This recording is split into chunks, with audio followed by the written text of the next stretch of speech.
હાલોલમાં આરટીઓની ગાડી પર હુમલો કરનાર આરોપી એલસીબીના જારમાં હાલોલ ખાતે આરટીઓની સરકારી ગાડી પર હુમલો કરી ફરાર થયેલા આરોપીને વડોદરા જિલ્લા એલસીબી લોકલ ક્રાઇમ બ્રાન્ચની ટીમે ઝડપી પાડ્યો છે।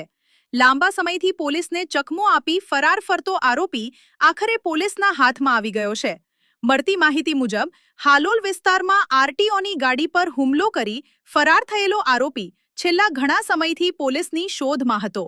આરોપી 2025થી નાસ્તો ફરતો હતો અને વિવિધ સ્થળોએ છુપાઈને રહેતો હોવાની માહિતી પોલીસને મળી હતી।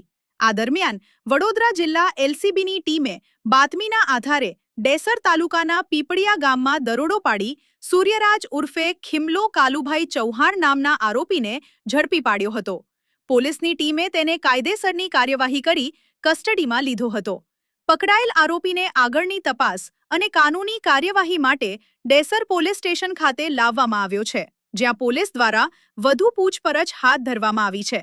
પોલીસે જણાવ્યું છે કે આ બનાવ અંગે વધુ વિગતો તપાસ દરમિયાન બહાર આવવાની સંભાવના છે। પોલીસ દ્વારા આરોપીને કોર્ટમાં રજૂ કરવાની કાર્યવાહી પણ હાથ ધરવામાં આવશે।